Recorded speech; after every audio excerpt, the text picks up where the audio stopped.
Why would tying a section of toothbrush bristles to your hook make fish strike 3 times harder than a bare jig?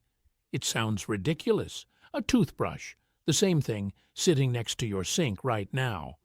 But when you cut a small cluster of bristles off the head and lash them to a jig or a hook shank, those bristles do something underwater that no soft plastic, no feather, and no rubber skirt can replicate.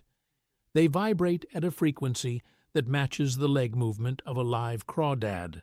Not close, not similar.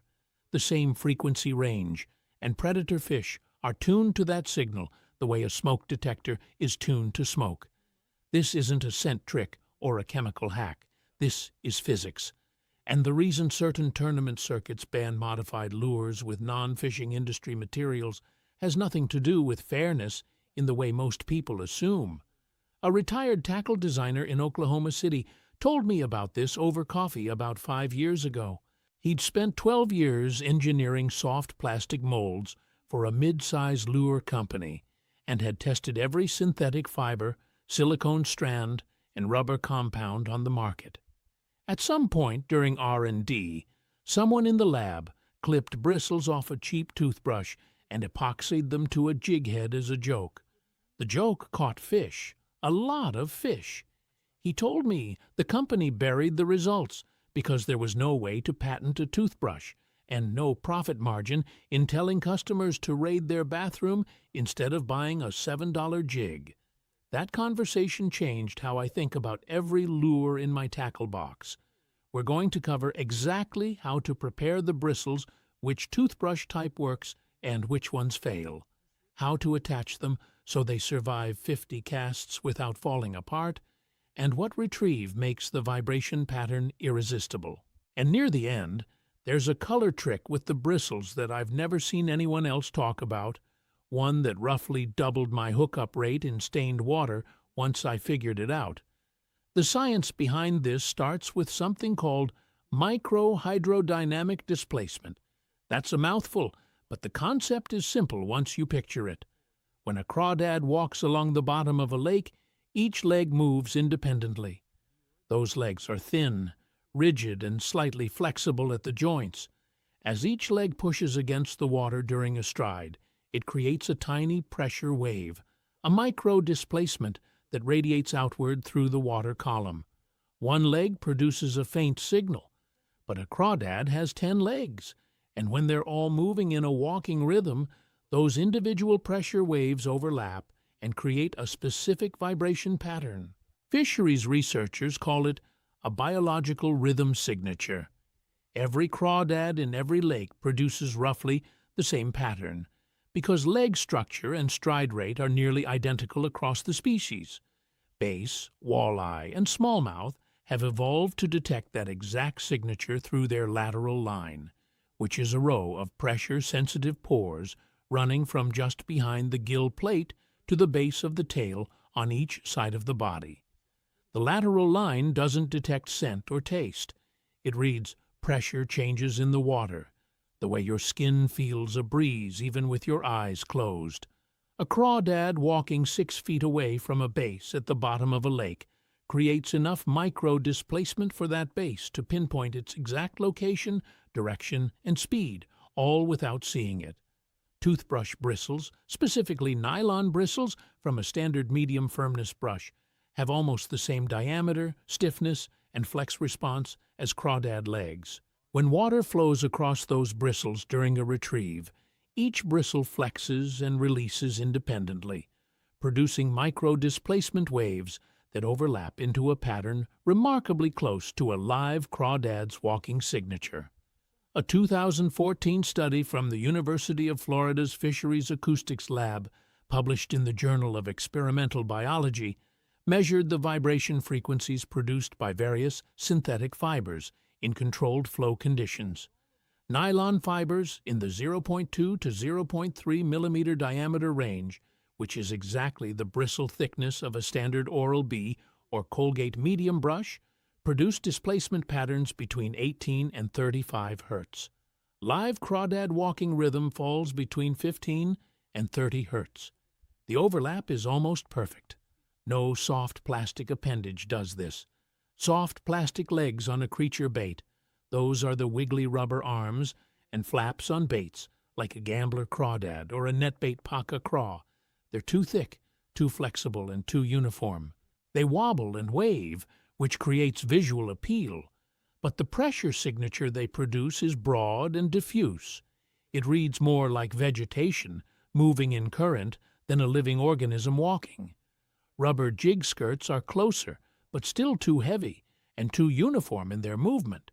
Each rubber strand moves in sync with its neighbors, creating a single large displacement wave instead of dozens of individual overlapping ones. Toothbrush bristles are the only cheap, widely available material that produces the right pattern, because each bristle moves independently of the ones next to it, just like individual legs. You've experienced the proof of this concept even if you never connected it to vibration. Think about the last time you fished a jig with a craw trailer and caught fish consistently for an hour. Then the bite died, even though you were still in the same spot, and the water temperature hadn't changed. You probably swapped colors or changed trailers trying to figure out what happened. But what actually went wrong in a lot of those cases is that the soft plastic legs on your trailer lost their action. After 20 or 30 casts, the plastic fatigues. The legs stop kicking with the same snap they had when the bait was fresh out of the bag. The vibration profile dulls. Fish that were keyed in on that signal stop responding because the signal degraded below their detection threshold. A toothbrush bristle cluster doesn't have that problem. Nylon maintains its flex memory for hundreds of cycles without loss. Your 50th cast produces the same vibration pattern as your first. Your 100th cast does too. Preparing the bristles takes about 3 minutes and a pair of scissors. Start with a medium firmness toothbrush. Not soft, those bristles are too thin and don't produce enough displacement.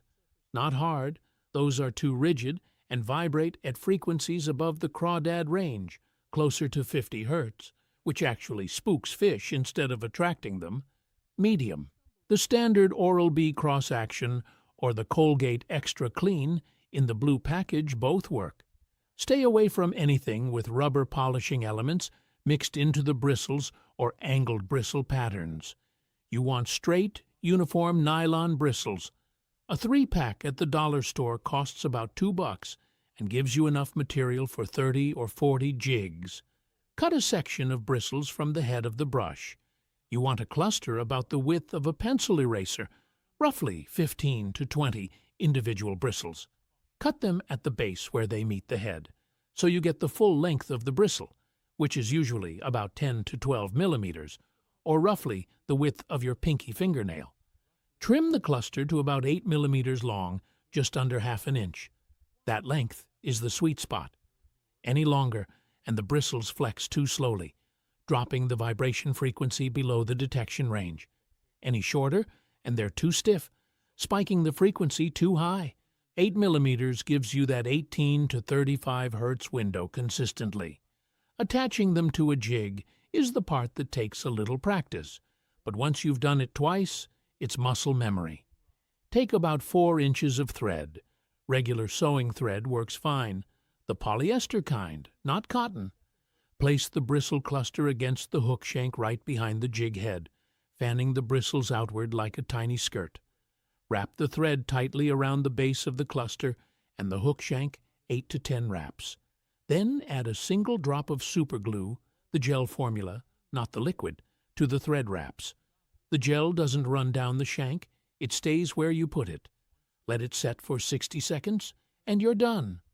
That bond holds for 50 to 60 casts in my experience, and reattaching a fresh cluster takes about 90 seconds.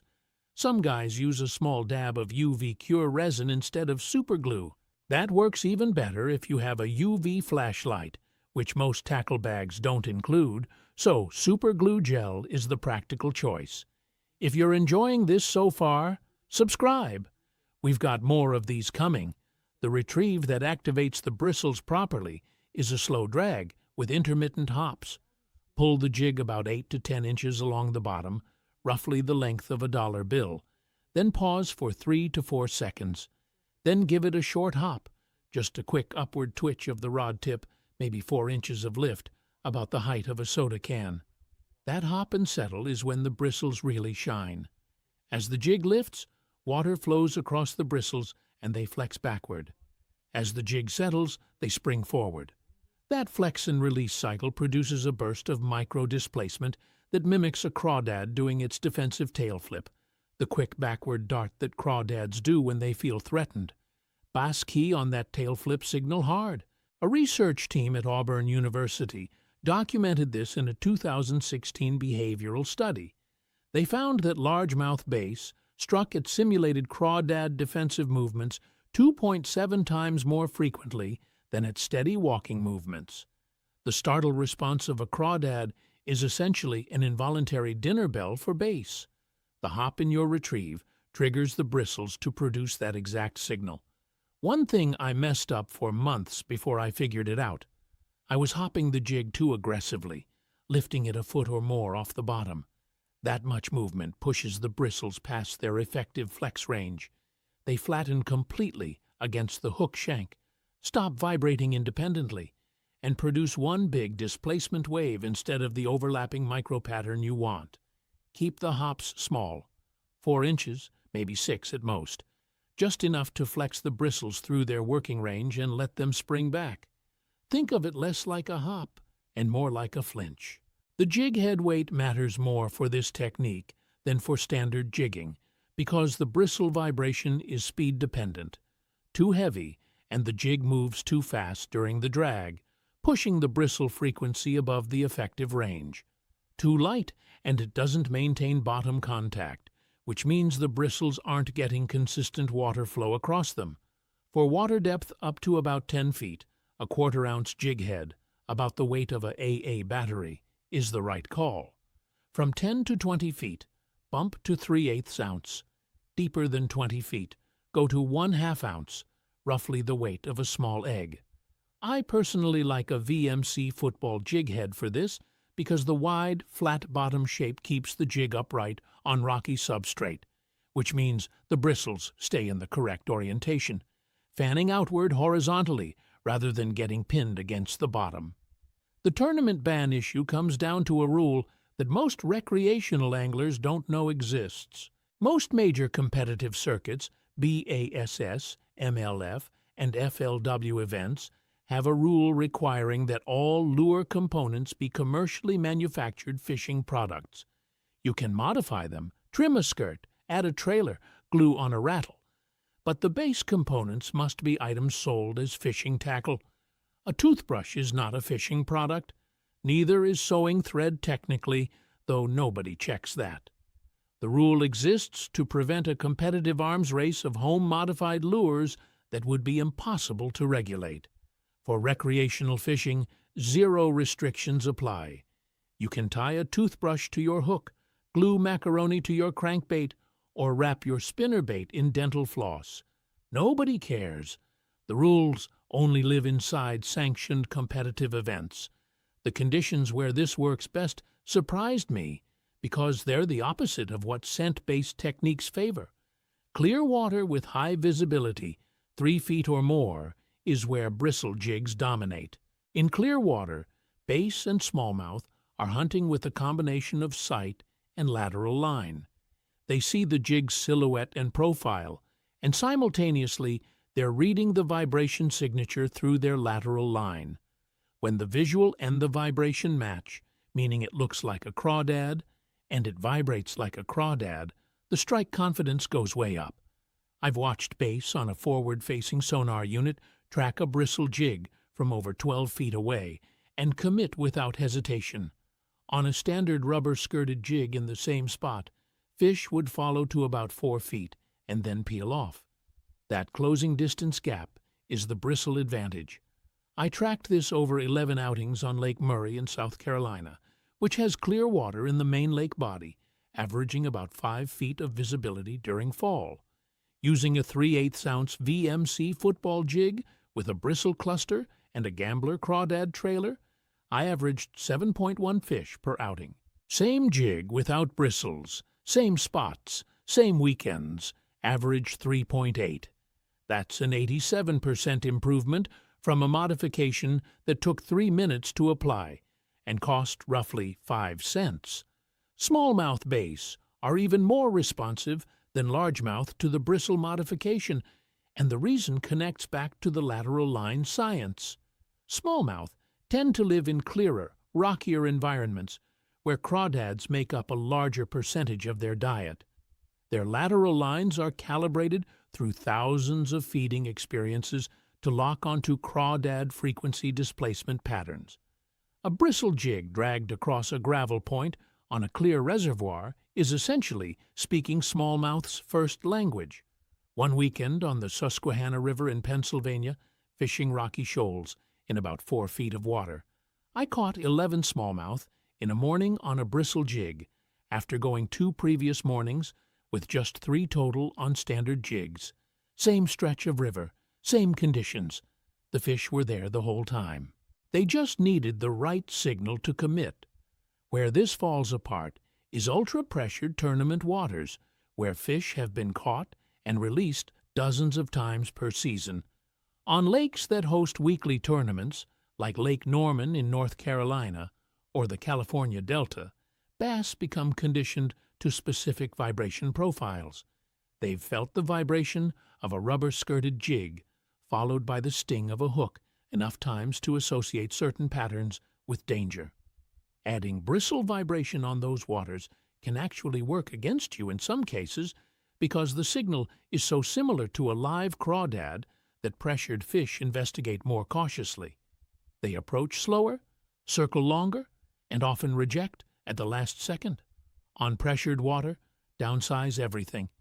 Go to a 1/8 ounce Ned rig, which is a small mushroom-shaped jig head paired with a short, stubby, soft plastic, and fish it painfully slow with no modification. Let the simplicity do the work. The other situation to skip is anywhere with heavy bottom debris, thick leaf litter, matted grass, or silty muck. The bristles catch debris instantly and lose their ability to vibrate freely.